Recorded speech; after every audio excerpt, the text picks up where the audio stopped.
This story is titled, I Walked Out of My Family's Thanksgiving Dinner, and They Haven't Stopped Calling. Hey everyone. Before we jump into today's video, I need your help. We've noticed the channel is losing some traction, and subscribing is one of the best ways you can support us. It's quick, free, and it helps us keep bringing you awesome content. Your support means the world. Let's keep this channel growing together. Thanks so much. Now let's start the video. Hey everyone, my name's Kyle, 28 male, and I've been sitting on this for a while. It's about my family, and honestly, I feel like I'm losing my mind trying to figure out if I'm in the wrong here. I really need an outside perspective because this has been weighing on me for too long. Okay, so let me lay this out. Thanksgiving at my mom's house has always been a ritual of chaos. Not the warm, fuzzy kind you see in movies where everyone laughs over burnt turkey, but the exhausting, why am I here again? Type. It was always the same. Like clockwork. I knew what I was walking into the second I parked my car out front. Mom's house looked the same as it always did. The peeling white paint and crooked shutters seemed like they were holding on to the 90s for dear life. But it wasn't about the house. It was the people inside. Walking in, I braced myself like a boxer stepping into the ring.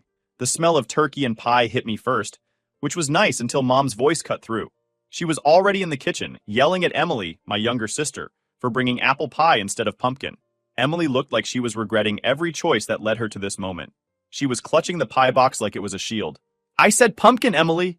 Does nobody listen to me anymore? Mom threw up her hands, turning back to whatever she was burning on the stove. Emily shrugged. It's what the store had. Excuses, excuses, Mom muttered, slamming a pot onto the counter. I thought about sneaking out before anyone noticed me, but it was too late. Dad, parked in his recliner, noticed me first. He was half watching the football game, yelling like the players on TV cared about his commentary. Well, look who decided to show up, he said, gruff as ever. Before I could respond, Jake, my older brother, spotted me. He was leaning against the counter with a soda in one hand and a smirk on his face. Kyle, the prodigal son returns, he said, spreading his arms like he was welcoming royalty. What happened? Did Google Maps finally show you how to get back here? Nice to see you too, Jake, I said, my voice flat as I set the pie I'd brought down on the table. Jake didn't let up. Still riding solo? No kids? Man, what's the plan, bro? Waiting for a miracle? I forced a laugh and ignored him, heading to the kitchen to say hi to Mom. She didn't even look up from the stove. You're late, she said, stirring something aggressively. Traffic, I lied, even though I'd sat in my car for 20 minutes outside, psyching myself up to go in. Dinner wasn't even ready yet, but it already felt like I'd been there for hours. Mom's house had this way of pulling you into its vortex. Every Thanksgiving felt like stepping into a time machine. Nothing changed. Not the mismatched furniture or the smell of old carpet, and definitely not the people. Dad was glued to the game. Jake, meanwhile, was doing his usual thing, acting like he owned the place. Jake was the golden child. Always had been. He was the one who stayed close to home, married young, and popped out kids like it was a hobby. Meanwhile, I moved out, got a decent job in another city, and apparently became the family disappointment in the process. Yo, Kyle, Jake called from the living room. You still at that desk job? How's the corporate hamster wheel treating you? It's fine, I said, keeping my tone neutral. Fine, he mimicked, snorting. Man, you used to have big dreams. What happened to that? Thought you were going to be some hotshot. I ignored him, pretending to be interested in the bowl of chips on the counter. It was easier than engaging. Emily finally joined me in the kitchen. Her shoulders slumped. Mom's losing it, she whispered, glancing over her shoulder. She's been losing it since we were kids, I muttered back, and Emily stifled a laugh. What's up with Jake? She asked. He's on one tonight? He's always on one, I said, rolling my eyes. You'd think being Mr. Perfect would keep him too busy to mess with me, but nope. Emily shrugged. Well, at least you don't live here. You don't have to deal with this all the time. She had a point. I only had to survive this circus a couple of times a year. She was still stuck in town, working 2 jobs and somehow managing to deal with Mom's constant nitpicking. Mom interrupted us by yelling, Emily, where's the gravy? Like the world was ending. Emily sighed and went to deal with it, leaving me alone again. I was wondering how long I'd have to stay before it was socially acceptable to leave. Jake's voice boomed from the living room again. Kyle, you gonna sit in there all night? Come be sociable, man. It's Thanksgiving. Translation. Come out here so I can mess with you in front of everyone. I took a deep breath and walked into the living room. Jake immediately patted the seat next to him on the couch like we were best buds. Come on, sit, he said, grinning. Tell us about your exciting life. I sat, but the grin on his face told me this wasn't going to end well. So, he started, leaning back and crossing his arms. Still no girlfriend, huh? Jake, Dad cut in, not even looking away from the game. Lay off him. Jake laughed. What? I'm just asking. We're all family here, right? No secrets. I clenched my fists, trying to keep calm. No, Jake. No girlfriend. Thanks for asking. Shocker, he said, his tone dripping with sarcasm. Maybe you're being too picky. Mom walked in, wiping her hands on a towel. Dinner's ready, she announced, cutting Jake off before he could say anything else. I stood up, thanking God, relieved for the excuse to escape, even if only for a few minutes. Dinner might have been a temporary reprieve, but I knew better than to think the worst was over.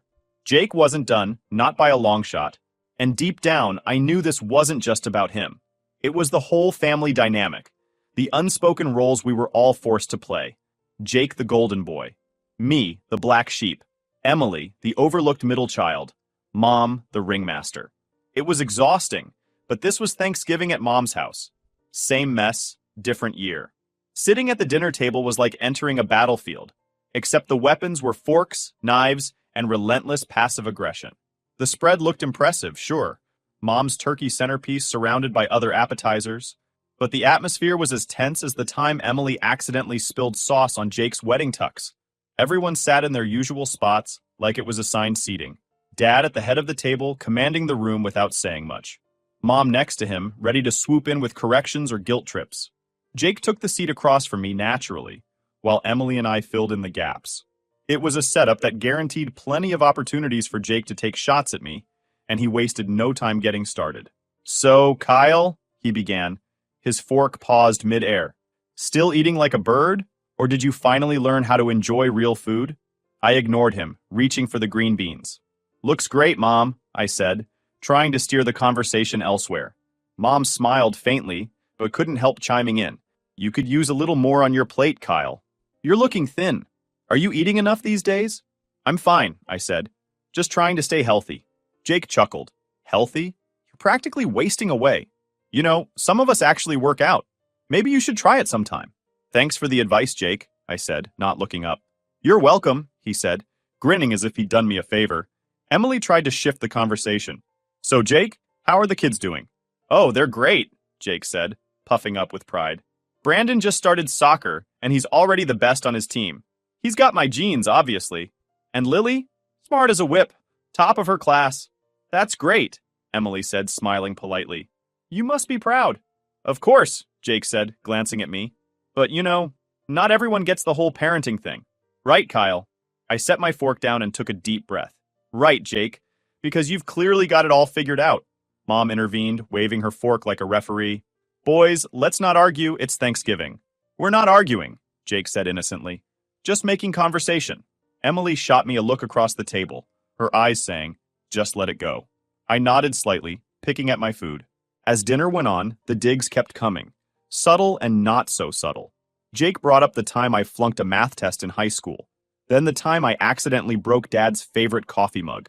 It was like he had a mental archive of every mistake I'd ever made, ready to pull out at the worst moments. So, Kyle, Jake said, leaning back in his chair, what's it like living alone? Must be nice not having to answer to anyone, huh? No responsibilities, no stress, just you and your microwave dinners. I clenched my jaw but forced a smile. It's great, actually. I enjoy the peace and quiet. Oh, I bet, he said, laughing. You've always been more of a lone wolf, or, you know, just alone. Dad finally spoke up, his voice gruff. Jake, enough. Let the boy eat. Jake held up his hands in mock surrender. Just joking, Dad. Relax. Mom sighed, shaking her head. Jake, you should really be nicer to your brother.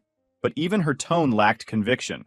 She wasn't defending me as much as she was trying to maintain some illusion of harmony. Jake knew it too, and he just grinned, taking another bite of turkey. Emily, bless her, tried again to steer the conversation. Mom, the stuffing's really good this year. Did you use a new recipe? Mom brightened a little. I did, actually. It's one I saw on TV last week. They used more dots.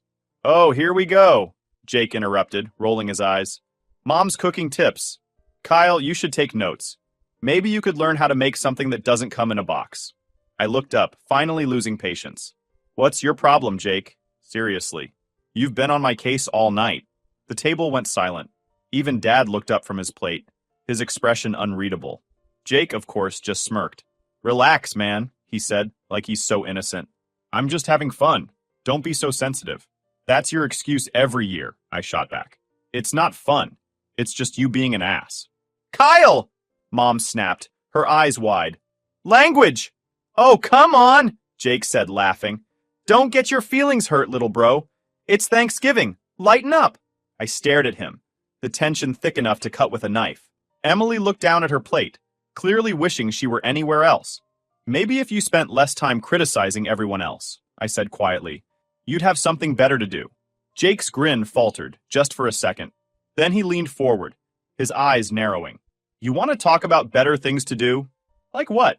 Sitting alone in your apartment every night, watching reruns and pretending you're happy? Jake, stop, Emily said, her voice firm. But Jake wasn't done. You act like you're above all this. Above us. But let's be real, Kyle. What have you done that's so great? What do you have to show for yourself? Enough! Dad barked, slamming his hand on the table. Both of you, sit down and shut up. The room went dead silent. Even Jake didn't dare say another word. I stared at my plate, my appetite long gone. Mom muttered something about dessert, standing to clear the dishes. I stayed quiet, my hands clenched under the table. Jake smirked again, but this time there was something in his eyes, like he knew he'd pushed too far, but couldn't admit it. The table may have been set with turkey and stuffing, but all I could taste was resentment. When the dinner was finally over, the night was far from done. We'd barely made it to the couch before Jake started in with his usual performance. Kyle's greatest hits, starring me as the punchline to every joke. It wasn't enough for him to ruin dinner. No, he had to keep the show rolling, and everyone else just played along like it was normal. Hey, remember when Kyle tried to fix the lawnmower and ended up flooding the garage? Jake said, laughing so hard he nearly spilled his drink. What was the plan there, bro? Drown the engine? Mom chimed in before I could respond. Oh, that was a disaster. Kyle, you've always been so clumsy. I told you to call your father, but no, you had to do it yourself. It was one time, I said, my voice sharp. And I was 16. Jake grinned, leaning back on the couch like he'd just won an award. 16? Doesn't matter, man. You've been screwing up since day one. Emily, sitting on the armchair, piped up, Jake, come on. You don't have to keep dragging him.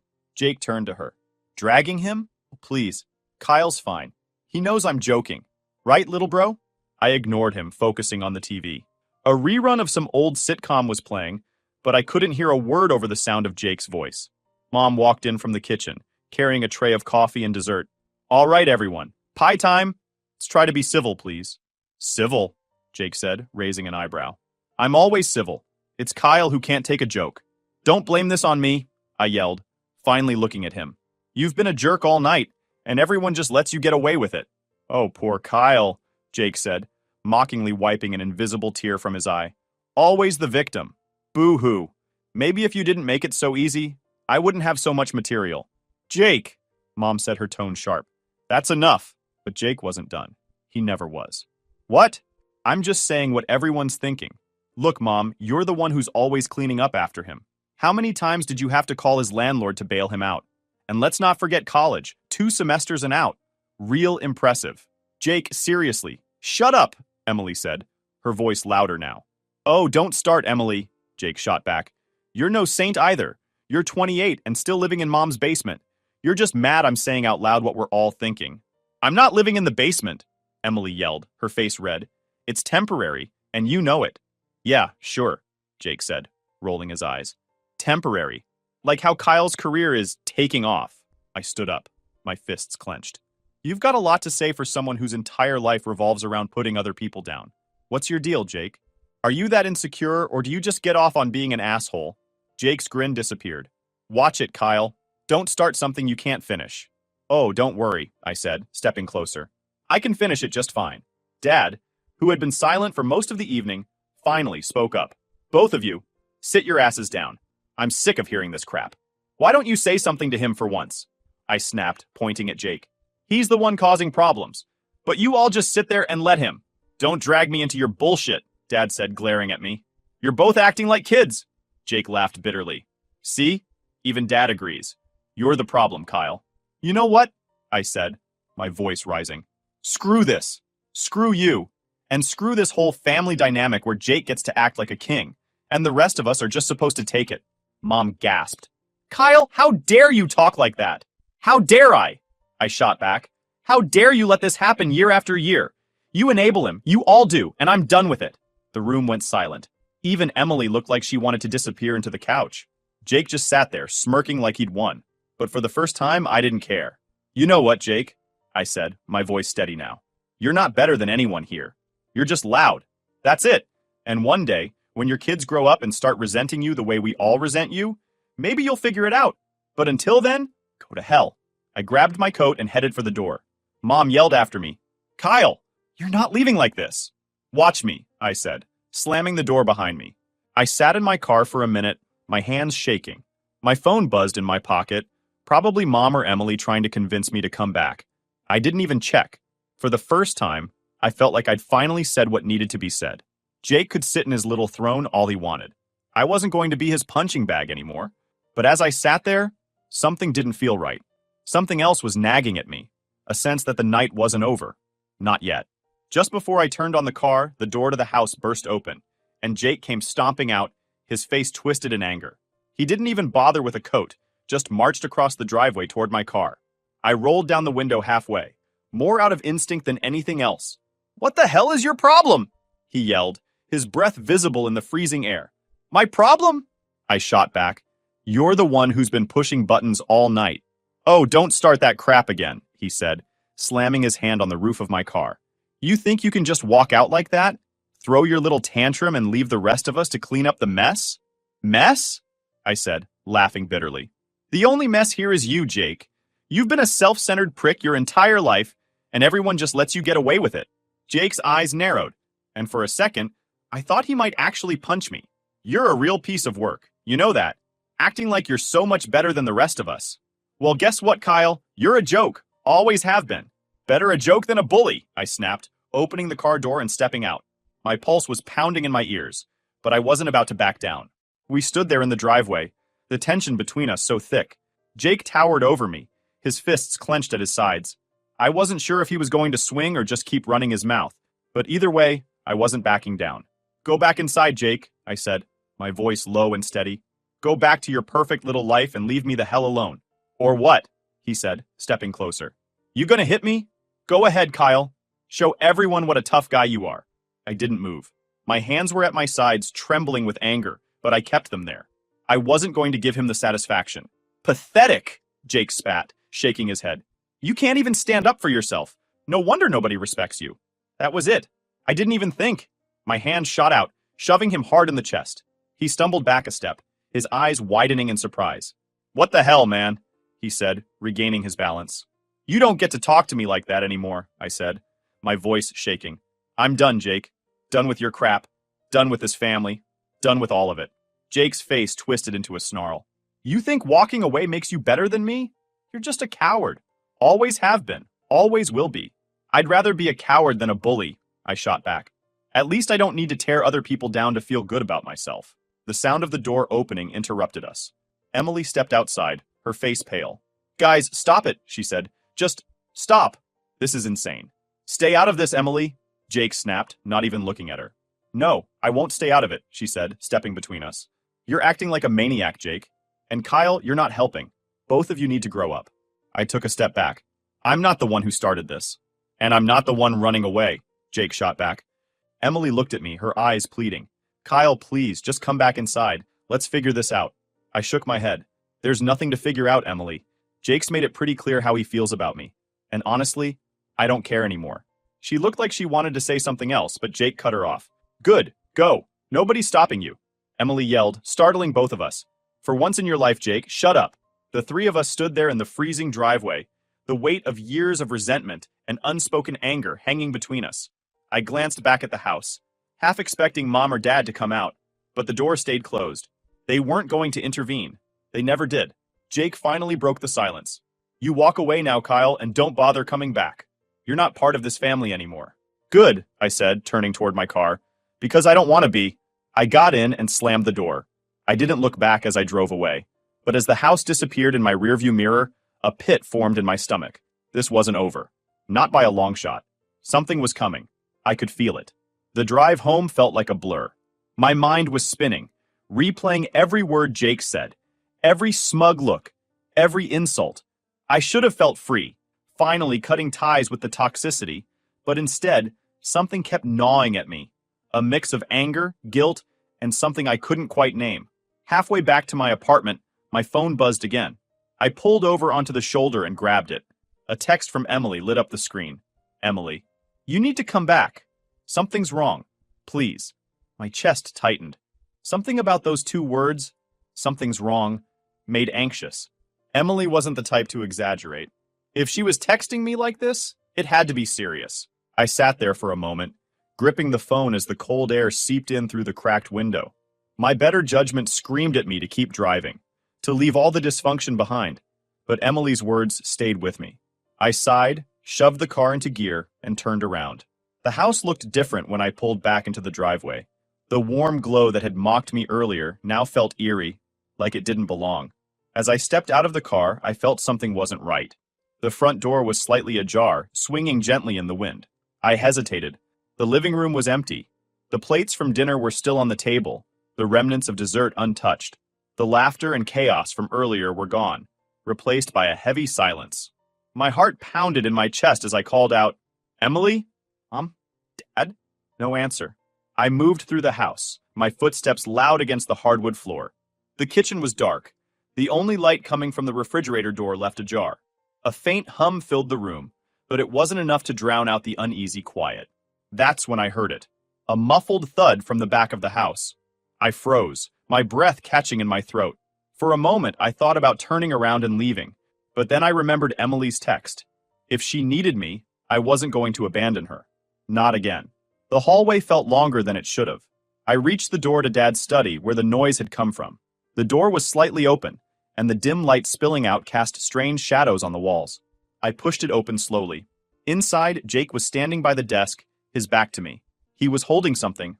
A photo frame? His shoulders were tense, his head bowed. For a moment, I thought he was crying, but then he turned around, and I saw his face. It wasn't sadness, it was rage. You came back, he said, his voice low and gravelly. Of course you did. You couldn't just leave it alone. What are you talking about? I asked, my voice shaky. Where's Emily? Where's Mom and Dad? Jake laughed, but it was hollow, humorless. He slammed the photo frame down on the desk, shattering the glass. They're gone. Just us now. What the hell are you talking about? I said, taking a step back. Gone where? Jake didn't answer. Instead, he stepped closer, his fists clenched. You always thought you were better than me, didn't you? Mr. Perfect. Always the victim. Poor little Kyle. I never thought that, I said, my voice trembling. Jake, where are they? You're the reason this family's broken, he snarled, his voice rising. You, with your holier-than-thou attitude, your constant running away. You're the one who doesn't belong. Jake was unhinged. This wasn't the brother I grew up with, the one who loved teasing, but never crossed the line into outright madness. Something had snapped in him, and I didn't know how to fix it. Suddenly, a noise from upstairs broke the tension.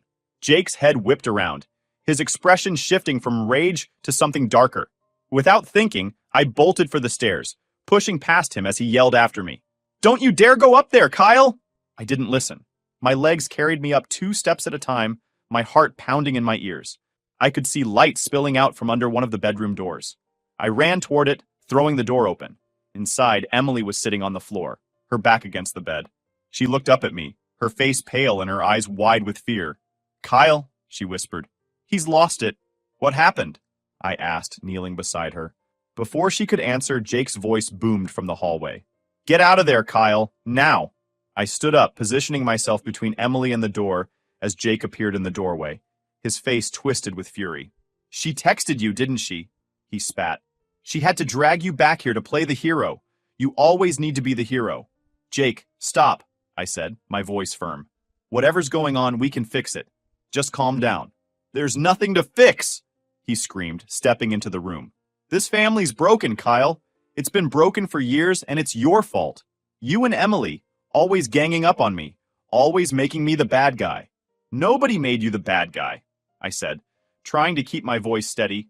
You did that all on your own. Jake lunged at me, but I was ready this time. I sidestepped him, grabbing Emily's arm and pulling her to her feet. Get out, I whispered. and she didn't hesitate. I saw Mom and Dad in the corner of the room. They weren't yelling. They weren't rushing to pull us apart. They just stood there, frozen, like spectators at a train wreck. "Do something!" Emily screamed. "He's losing it!" But Mom just shook her head, her hands fluttering uselessly, like she couldn't decide whether to intervene or walk away. Dad stood stiffly by her side, his arms crossed, his jaw tight. He didn't say a word. "Mom! Dad! Help him!" Emily shouted again, but neither moved. Finally, Mom muttered, "They're brothers, Emily. They'll sort it out." "Sort it out?" I had shouted, stepping back from Jake. "Are you serious right now? He's out of control and you're just standing there?"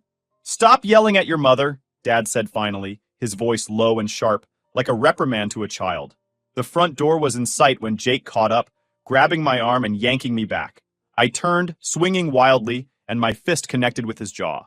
He stumbled back, more surprised than hurt, and I used the moment to shove Emily toward the door. "Go!" I shouted. "Now!" She hesitated for a split second before nodding and running outside. Jake recovered quickly, his face a mask of fury as he came at me again. But this time I was ready. The fight was raw, messy, and desperate. Two brothers finally tearing into years of resentment and rage. But in the end, it wasn't about winning. It was about surviving.